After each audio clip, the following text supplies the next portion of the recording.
holding up the moon.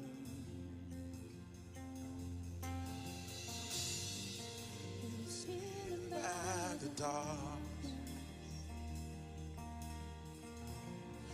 with a burning light of noon. Who is standing on the mountain? Who is on the earth below? Who is bigger than the heaven? And the lover of my soul. And the lover of my soul. Creator God, Creator God, He is Yahweh. The great I am, He is Yahweh. The Lord of Lords, He is Yahweh. The world shall run, He is Yahweh. The righteous one, He is Yahweh. The three in one, He is Yahweh. Creator God, He is Yahweh. The Lord I am, He is Yahweh. The Lord of all, He is Yahweh. Rose of Sharon, He is Yahweh. The righteous one, He is Yahweh. The three in one, He is Yahweh. Who is He that makes me happy? Who is He that brings me peace? Who is He that brings me comfort and turns the bitter into sweet? Who is stirring up my pressure?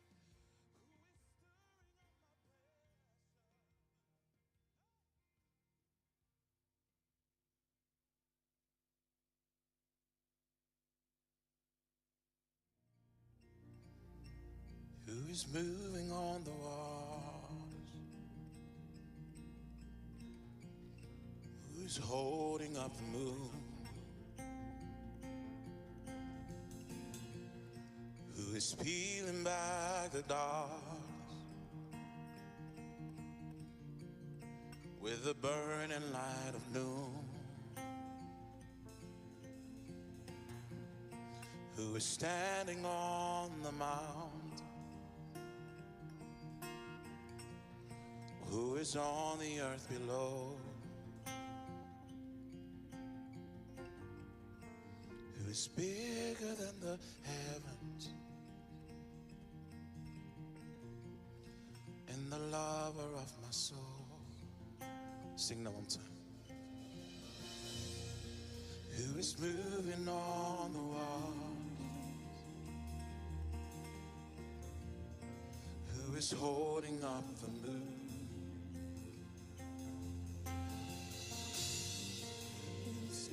Back the dark with a burning light of noon. Who is standing on the mountain? In the room, raise your hand if you're a Tuesday night student. Well, Who is on the earth below? Who is bigger than the heaven? And the lover of my soul. And the lover of my soul. Creator God, Creator God, He is Yahweh. The great I am, He is Yahweh. The Lord of Lords, He is Yahweh. The world shall run, He is Yahweh. The righteous one,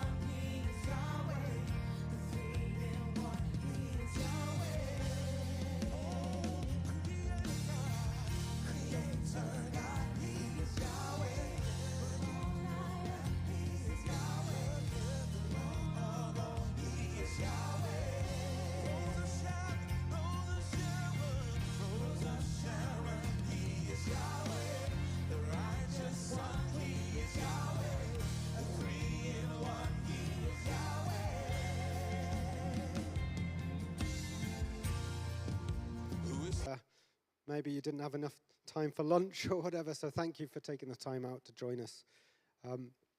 As Michelle said, I'm Martin Clay.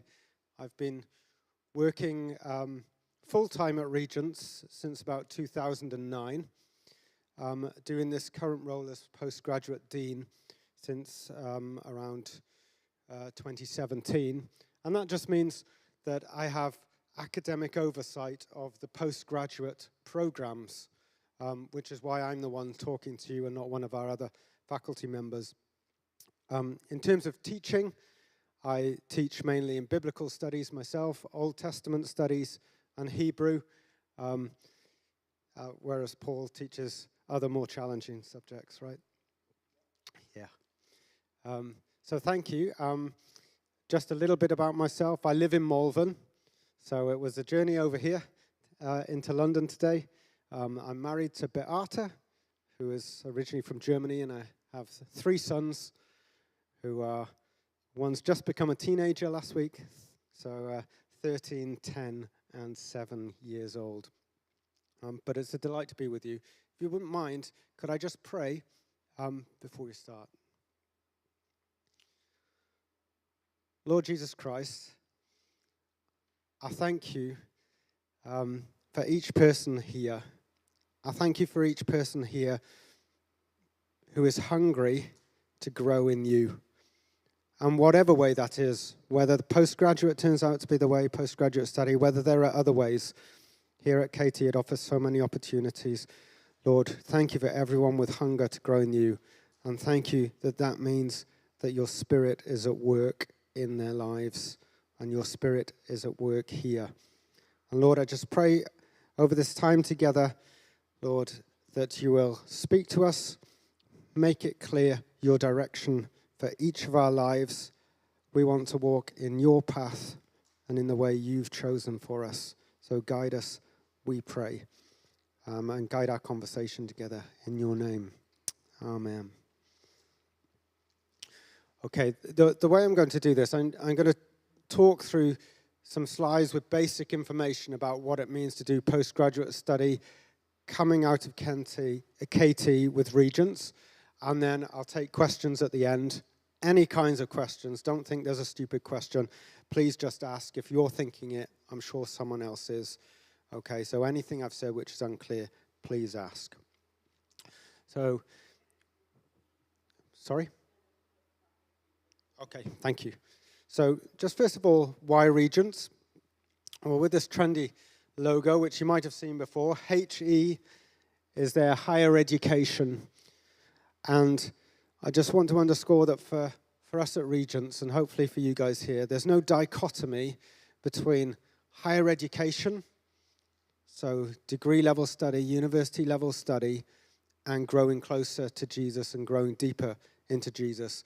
And the reason for that is because the courses which we teach, at whichever level, they're designed to shape your heads, okay? So to grow your knowledge base, to give you better theological and biblical frameworks for interacting with the world around you, to introduce you to new ideas and critical thinking.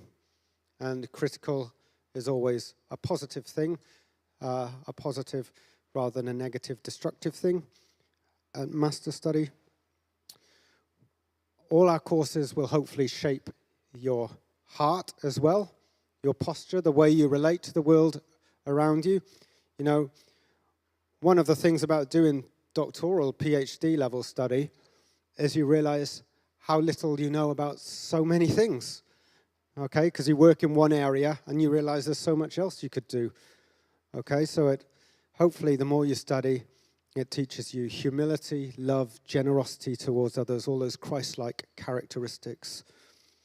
And then also, as you study, is about hands, right? We teach courses in applied theology because we don't just want people to know stuff or feel stuff. We want people to serve in the kingdom, in their local context, being fruitful right where they are and being better equipped to be more fruitful and more helpful for the kingdom. So that's the hands bit as well. So it's theory and practice. Theory flowing into practice, reflecting on your practice and developing it and deepening it. So, which are our current postgraduate programs? Okay, level 7 is what I'm here to talk about. We have 2 programs. A postgraduate certificate in applied theology. Okay, you might have heard of something like a PGCE for teaching. PG Cert in applied theology is the same level. It's about it's a third of a master's degree. You can take that course full-time or part-time. Full-time in 1 year, you take 2 30-credit modules, or part-time over 2 years, you will take 1 30-credit module in each year. And I'll talk to you in a bit about which modules are available. The MA in applied theology is a full master's degree. You take 4 30-credit modules and a 60-credit dissertation as part of that course. And again, you can do that 2 years full-time, so normally 3 modules in your first year, 1 module and a dissertation in your second year, or you can do it full-time as well, do everything in 1 year. But most students will study with us part-time, particularly if they have other roles, leading churches, or serving in charities, working as chaplains, that kind of thing. Both these programs are validated by the University of Chester. I've put up MPhil PhD study on there, which I'm not here to talk to you about, and we have my colleague Simo Frestadius as our Dean of Research. If you have a master's degree in theology already, or an associated field, and you want to do PhD level study, then I just want to make you aware we can facilitate that at Regents as well, and that is done in relationship with the University of Bangor in Wales. Okay, let's go on to the next slide, please. So this slide shows you all the options which are available on the MA. So as I said, normally you would take 3 modules in your first year and 1 in a dissertation in your second year. You can see that there are a few modules we offer annually, and then some other modules, you've got year A, year B, year A, year B, so we offer them every other year. So for example, we teach chaplaincy, practical chaplaincy development, and Christian ministry in an institutional context. Those are modules taught by a chaplain, the head of the Free Church Chaplaincy Network, Bob Wilson, and he teaches 1 module a year for us. So if you wanted to do a PG Cert and focus on chaplaincy, you would do that part-time, doing 1 of his modules this February and 1 the next February. If you take the MA, then you have to do the first module, which is Thinking Theologically, an Introduction to Theology and its Methodologies. That's a compulsory module. And the reason that's compulsory is that many of our students have degrees in other fields. They might have done engineering, they might have done law, some have been GPs, others have done English, all kinds of different degrees. This module helps you transition into the field of theology at level 7. You study briefly each of the major 5 disciplines of theology. So biblical studies, systematic theology, church history, practical theology, and empirical theology. And you'll write your assessment in the discipline you're most interested in. And then you choose 3 more over the course of your studies. And then at the end, you write a dissertation, which is on a topic of your choice. And you're given a supervisor for that. With this, just to say, when you sign up with Chester, they give you 6 years to complete. So if you do think, I'd rather just do 2 modules per year and push my dissertation into the 3rd year because I'm busy with family and work commitments, etc., that is possible to do as well. Okay, so the expectation is 2 years, but you can take a bit longer if you like. If we go to the next slide. The postgraduate certificate, then, which is the 60 credit option, these are just the modules which are available. And here you can see, perhaps quite clearly, with the first two modules relate to biblical studies. So you can study the Johannine literature, John's Gospel, Revelation, etc. I teach the one on Genesis, interpreting Genesis. The next two modules are about specifically Pentecostal theology. So Pentecostal theology and transformation is about how Pentecostals relate to the academy, to the wider church, to current global and ethical issues and political issues. Pentecostal spirituality I'll talk about a bit more in a minute, but that's more about Pentecostals and their particular distinctives of their faith and practice. The next two modules, Christian leadership, I'll talk about as well in a minute, but they're both focused on leadership matters. Whole life discipleship and mission, again, is more about your faith as a Christian and also creating healthy church structures that encourage mission across the whole of your life, not just related to coming to church on a Sunday. And then, as I've mentioned, the final two focus on chaplaincy. So you can pick any combination you like of those for a PG cert, or you can pick a particular theme. For example, if you're interested in biblical studies, and do the two modules which relate to that. Whatever you choose, at the end of the course, you get a postgraduate certificate in applied theology. Now, when it comes to London specifically, KT, if we move on to the next slide. Please, thank you. We've set it up so you've got two distinct things to focus on in the next two academic years. So academic year starts September 2024 and runs through till about June. And so next year, we're offering two modules focused on Christian leadership in particular here at KT. You can see the dates. So you will come, if you take our modules, you come and study for a week. Okay, so you study from about just after lunch, say 2 o'clock on a Monday, up until the evening, 5:30, something like that. And then you do come back and study whole days on Tuesday, Wednesday, Thursday. And then on Friday, you start in the morning around 9:30 and finish at 3 o'clock. So that's the way a lecture week is studied.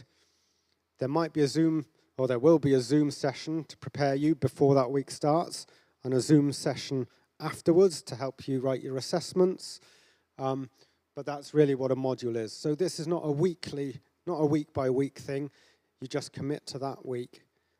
So if you're looking, for example, to do a postgraduate certificate, part-time over 2 years, you just need to find 1 week a year where you can attend a module and have the time to write the paper afterwards.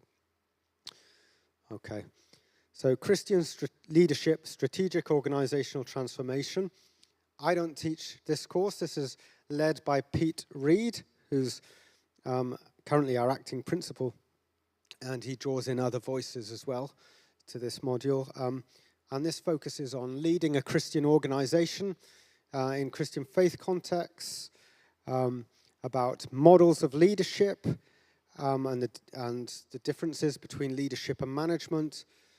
And it gets you to think through what leadership means through your own particular context. It explores things like time management, handling meetings, stress management, conflict avoidance and resolution, motivating staff, decision-making processes, and how to develop a strategic vision for your organization, which is based in a Christian reflective framework. The Christian Leadership Development module, which is running in February, that'll be taught by Neil Hudson, who is a pastor in Salford. He's a Reverend Doctor as well. He used to work for London Institute of Contemporary Christianity here in London. And he teaches this course, which is a popular one, Christian Leadership Development. And he looks at, essentially, what does it mean to be a Christian leader? What does it mean to have a theologically informed vision for leading a Christian organization? What is the difference? What models are there for value-driven Christian leadership? How can you reflect on your own leadership style and approach in relation to your context? How can you create a healthy culture of developing leaders within your particular church or organization? And it also reflects on leadership practices in relation to themes such as gender, use and abuse of power, private and public spirituality, sacred secular divide, discipleship making, intercultural engagement, consumerism, and the relationship between leadership and their perceptions of success and their self-identity. So you unpack those themes. It's not just a talking head lecturer, but you share with your group and you reflect together, you reflect on your own context and experience as well. Let's just pause on this for a minute. Let's just imagine you were to take one of these modules. You attend the study days. After that, you've got about 8 weeks or so to write your assessment. For every 30 credit module you do at level 7, it's 6,000 words of assessment. That might be one 6,000 word paper, research paper, reflecting on a particular issue. If you do the chaplaincy modules, they're usually 2 shorter 3,000 word papers. Other modules might ask you to do a critical reflection on a book of 1,000 words and then a 5,000 word paper on a topic, which is either set by the lecturer or you choose yourself. But for that assessment process, we support you and guide you. You can always talk to the lecturer who's running the course, send through your ideas, and they will give you guidance. Let's move on to the next slide, please. Thank you. So the focus for 25-26, I've put it under the rubric of the Spirit-shaped life. And that's because the modules we've chosen to run here at KT are Pentecostal spirituality and theology of whole life discipleship and mission, right? So these are modules which are about what does it mean to live in particular as a Christian and in particular as a Pentecostal Christian. So Pentecostal spirituality reflects on the history and roots of the Pentecostal tradition. How did it develop? How did we get where we are? What impact did the charismatic renewal movement have on Pentecostalism? It reflects on themes like speaking in tongues, healing, exorcism, spiritual warfare, sung worship, prayer, prophecy, and the use of scripture. And then it also analyzes some big themes, maybe things you've heard of, like use and abuse of religious authority, the influence of the so-called prosperity gospel, the impact of the media and the internet on Pentecostal faith and practice. Those kind of issues are explored. So what does it mean to live and breathe as a Pentecostal Christian in the 21st century? That's the kind of question this module tries to answer. And the other one, the theology of whole life discipleship and mission, kind of addresses, again, that's taught by Neil Hudson, and that kind of addresses this idea that there's a sacred secular divide within our culture, and that often impacts on the way people understand their faith and spiritual life. You know, all the stuff I do for church is important. All the stuff outside of the church, God's not so bothered about. And it's trying to overcome that divide. What does a whole life discipleship and mission look like, where we're intentionally engaged in mission with our whole lives in every aspect, whether we're in explicitly church activities or not. And the module reflects on things like, what does discipleship mean in relation to your work life or your workplace? What does it mean in relation to being at home and with family, or if you don't have family? What does being a Christian mean in relation to your relationships of power? Who do you have power over? Who has power over you? What does it mean as a citizen? And what kind of, if you like, the sacred secular divide, how does it impact on various practices like how we preach and teach, how we lead worship, how we guide others, and how do we engage in supporting roles like administration within the body of Christ. How can we see things like administration as part of mission?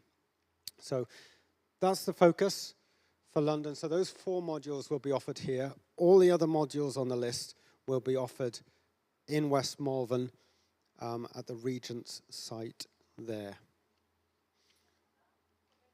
Let's keep going. In fact, should I pause there? Are there any questions before I come on to fees and finance about the actual courses?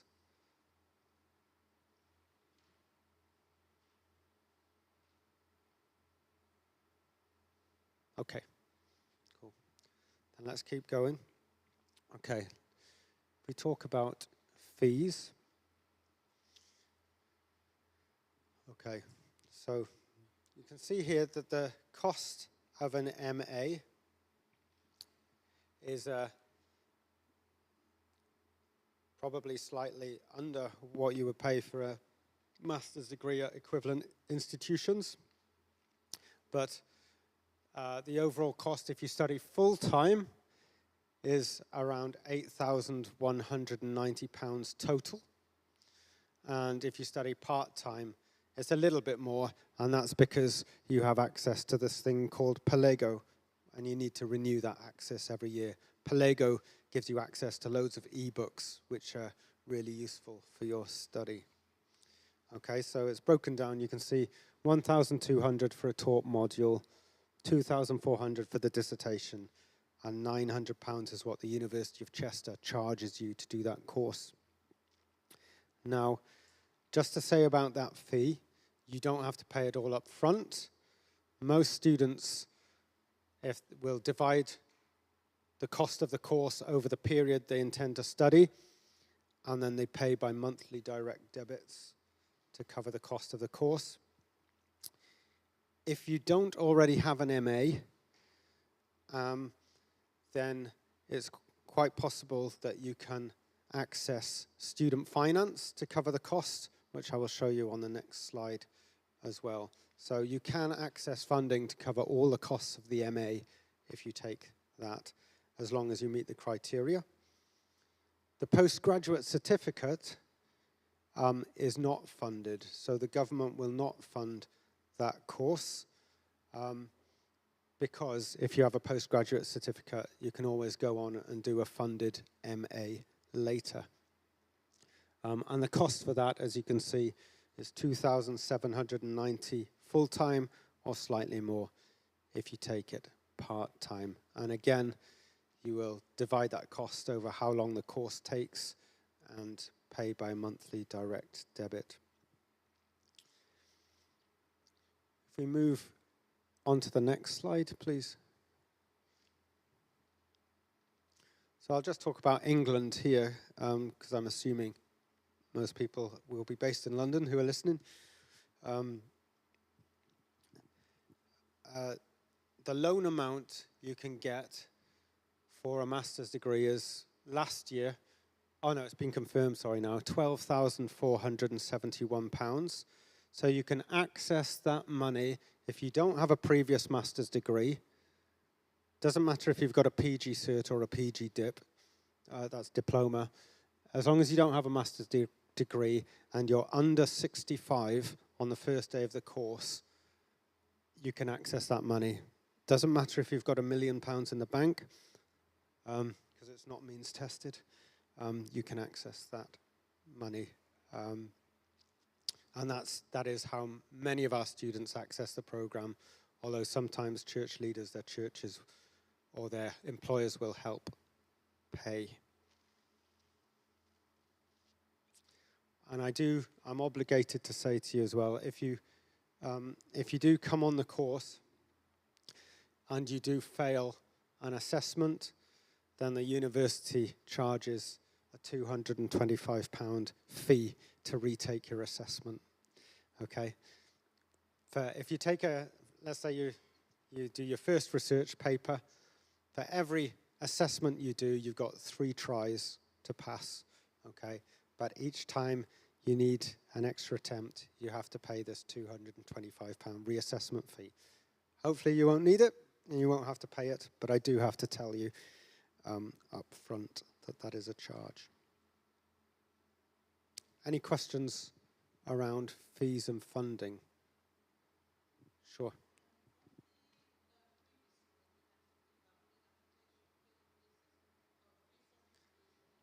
Yes. Yep. Yes. Yeah. So when you submit your application, if you're not, oh, the question. Yeah. So the question is, sorry, about the previous slide. I had the application fee on there. Thank you. New application fee, $199. So that is, if you have not been a student at Regents within the last couple of years and you're a new applicant, then that's a fee we charge because we have to gather a lot of data and put that into the system. Yeah. If you're a returning student and you've got a degree with us or something already, you don't have to pay that. Any other questions? Okay. Will it be combined with IBOL? Will it be combined with IBOL, like some of the Regent courses that they've been going on? No, not in that sense. So in a sense that the link is that Katie is hosting it and hosting the program, but yeah, we can't use IBL credits for the master's degree or anything like that, sorry. Yeah. Yeah. We'd love more flexibility, but the university's strict on what we can do. Yeah. Anyone else? Sure. Sorry, sometimes they don't agree to give student loans to people who were given a grant before. Is that still an issue, or is it not a case anymore? Were you given a grant for which? For the undergraduate? No. The only as long as you don't have a master's degree already, then you can access that funding. Yeah, yeah.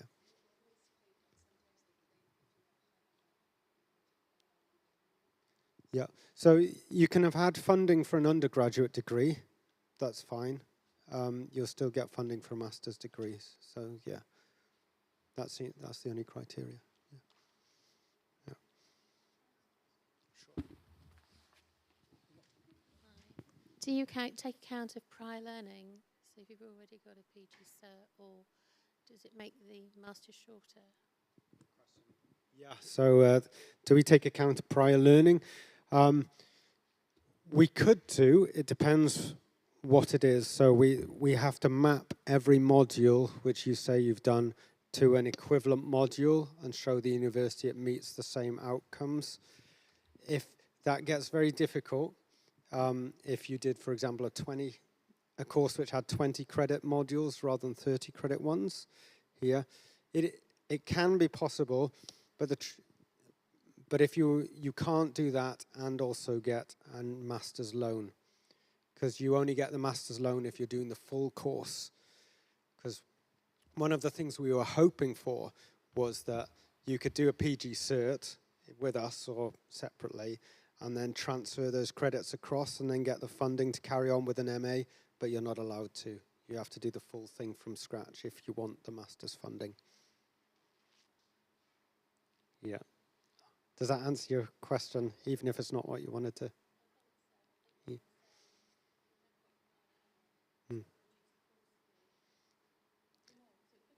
It could reduce the... Yeah, yeah. But in the time I've been doing it, so I've been doing this since 2017, I think we've only managed to transfer across one person. So it'd be a case of you contacting us, showing us what you've done, and us giving you a steer as to whether we think we can match things up or not. Yeah. Anyone else? Yeah. You know the taught model, is that just like for a whole year of different subjects, or how does it work out? Sorry. Yeah. Yeah. So the taught module, every taught module is just this 1 week block. So it depends, how many you do in a year depends on which course you're on and whether you're full-time or part-time. So you have those 5 study days, and then you go off and you write your assessment. So if you're part-time, you kind of need to be able to carve out maybe 15 hours a week, 20 hours a week to write that assessment during that period. And then obviously you'll have some dead time where you can just read and prepare for the next module until that week hits. Does that make sense? Yeah. Okay. If we could go on 2 slides, please. Thank you. Yeah, so just to say, if you're saying, well, how am I going to manage to do this learning? Obviously, you're based in London. There's loads of resources here already. But if you study with us, you have a massive library which is in West Malvern. It's got 35,000 volumes in it. But we can post things out to you if you want to use those. That is possible. The college has an Atlas subscription, which is a subscription to a journals database. So lots of the latest journal articles, short peer-reviewed articles are available and can be searched for on there.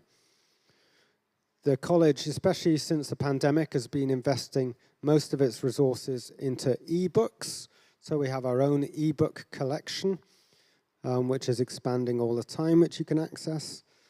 And then there's this Pelego ebook database, which is huge, and lots of the major theology publishers and others are putting works and books onto that, and you'll be able to access that. So from the comfort of your own living room, or you don't have to get out of bed in the morning, you can access a whole range of material at your fingertips via your laptop, whether you can actually get to the library in Malvern or not. And obviously, our library can help facilitate you get access to libraries here in London as well by giving you a letter showing that you're our student. I think I probably said enough, unless there are any questions.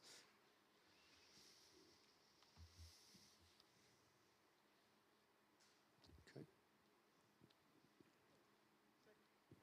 So let's just clarify. If they were coming to London, how many days? It would be 5 days in London, followed by a load of study days.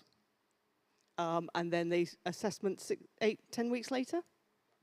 So by load of study days, you mean personal study, right? Yeah, exactly. So thank you. So one online Zoom session, about 2 hours, maybe about 2 weeks before you're going to come to KT. Then your Monday to Friday block at KT. And then maybe a week or 2 later, after you've had time to read and figure out what you're doing with your assessments, then you'll all meet up on a Zoom call and you talk about assessments then. And then after that, just email contact with a lecturer or a Zoom call to help you write. Fantastic. Yeah. Now, I'm going to say my first degree is in international studies, which is to do with politics and things like that. Yeah. But I want to do a master's with regents. Is there any kind of thing that I should do to kind of step across to theology? What would help me? Mm-hmm. Because you normally go into a master's in the field of your first degree, so I don't know which degrees you guys have. Or even if I've maybe done a lot of work in church and a lot of things, but I don't necessarily have a first degree, can I get into a master's, but I'm ready to study at master's level maybe? Can I go in as a student that way? Yep, that's a great question. So the answer is yes, you can. So there are 2 kinds of scenarios. A lot of our students have degrees in these other fields. We've also had students with no degree at all, even though A-levels, one pastor came. So his wife was doing a master's degree and everything. He'd always wanted to study, but his life choices, and particularly when he was young, it hadn't worked out. But he'd done a lot of preaching and teaching, and was clearly able. So we made him write a paper as a test, as part of his application. And then he came in off the back of that. and he ended up leaving with a merit degree in theology. Oh, wow. Fantastic. If you come and you've got a degree in another field and you can evidence that you've done other kind of informal studies like IBR, like the Regent stuff that's been happening here, then that's all to the good. And we can also give you a reading list to prepare and start reading in advance, so that if you're doing the Masters, you have to come to that Thinking Theologically module in September at Malvern. We can give you reading to do beforehand, and that will also help you. You can stay on site at Malvern for that week, meet the lecturers, use the library, get to know us, but you can do everything else for that Masters here in London if you want to, or you can mix and match. So we would have a road trip of the KT students come up together. That would be lovely. To Malvern to do that. So you'd be going up with the people you're then going to be studying with in London. Yeah, and we already have a number of students from London who are doing Masters with us. Not sure, not from KT, but yeah. So now here's a big question. Okay. Because I've been talking to one of our pastors in Romania. Right. So if I'm watching this and I'm not in the UK, can I come to London and study this? Would I be able to join the London course? Is there a way that I could come in because I maybe can't afford a student visa or can't take the time off? Could I join the London course if I'm from overseas? Yep, and the answer is definitely yes. We already have students coming from Sweden or Norway. They fly in for the week, or at the moment we teach over 2 weeks, so it's a bit more complicated, but we've made it easier. They fly in for the week, come to Malvern and study, but for them, London's even easier, right? So as long as I'm allowed to come to the UK, yep. I can study on this if I'm from abroad. Yeah. So that's good. That's good news. That's an expansion there as well. Yep. Thank you, Martin. Thank you. Thanks very much. Any further questions? Sorry? Okay. How do you apply? That is a great question. I was going to ask one more. Okay, yeah. Okay, I'm a bit nervous about this. I think I might want to do the Masters. Yeah. Can I call you and talk to you about my personal situation? Because I know KT people kind of like to know for sure. So can I email you or call you and just talk about where I'm at and before I go into application? Would you be okay with that? Yes, I'd be perfectly happy with that. You can do. I can leave my email address here or give it to you afterwards. That's fine. The other option on these, there's a QR code which we'll hand out, which takes you straight to our website. Okay, filling out an application or starting to fill one out is not a commitment to joining the course, but if you fill that out, then someone from college will get in touch with you, and I interview all postgrads anyway, or if I'm on holiday, somebody else. So you'll be put in touch with me anyway at some point, and we can talk. But yeah, more than happy to help. Yeah, well, you said about £199 fee. Yes. That's not payable as I complete an application. Do I fill that in, have a chat with you, and then if you're happy for me to go on the course, yeah, then I would pay that fee? Yeah. Is that how that works? Yeah, I think that 199 is paid when it's linked with the interview process rather than just completing a form on the internet. Yeah. So I pay the 199 at the point at which I'm almost certain to get on the course. Yes. Yes. Okay. Yeah, and it's not paid to me. Don't worry. Yeah.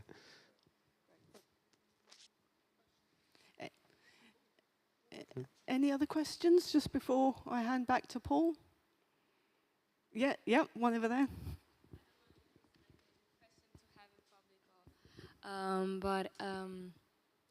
I've read on the website that the university doesn't issue CAS, so it's not able to extend, because I'm here on a student visa and I'm completing a bachelor degree. So I was thinking of extending the visa, maybe getting a graduate, and I need to understand a bit how it works with international students. Okay. Do you Is it a different? Yeah, well, is it different for full-time and part-time international students? Yeah. So students who are going to live in their home country and just fly in on a tourist visa whenever a module happens, whether they're full-time or part-time, that is fine. You can do that. We do have the ability now to issue a CAS number. I just heard that this week in a meeting. So that is a possibility, but maybe give us your details and then we can have a talk if that's something you'd like to do. Sorry? You'd need to go home and then complete that process. You can't apply while you're here for that. Yeah. I know that from past experience. But if you go home, apply for a CAS because you want to live in the UK while you study, that is possible. Yeah. Yeah. Thank you very much. I think you've covered an awful lot of material this afternoon. There's loads of stuff to think about. What I would say to any of you who are thinking about it, or if you're online and thinking, is get in touch. Yeah, if you're not sure quite how it would work, what it would look like, where I would need to study different bits and pieces, because there's lots to do. Obviously, we've got the information on our website, which you've accessed, but get in touch. For one of the things about our application form for Masters is it's quite personalised. So everyone is unique and individual. You've all got different bits and pieces. So if you are interested, if you think this would work for you, or you're interested in doing it, then get in touch. Have a look at either indirectly, informally with Martin, or if you go on the website, start for an application form, then we can have those conversations with you. And we'd love to work out how we can help support you as you move forward in your studies. So that's it, I think, this afternoon. Anything else you want to say, Michelle? No, I just want to say thank you very much to Martin and to Paul for coming down to talk to us. This presentation will be online, so you can go back and watch it again. Or if you know somebody else who's interested, it's on the KT YouTube channel, so you can send them the link. I've given you a PDF if you're here in the building of all the slides, and that's available if you're watching online. Just email in and we'll send you that. But we look forward to, what's the date for the first module in London? It's November 2024, isn't it? Yes. Yeah. The first? Yeah. Oh, in London, November. Yeah, November. So look forward to having some of you as students with us in November, and some out there who are watching online or watching later. Thank you very much. Thank you. Thank you. And thank you for coming out today and spending time with us. It's good to see you, and I've got your faces, so when I see you in KT, I'll be keeping an eye on you, especially those of you that are on the Tuesday night course. You know who you are. Thank you.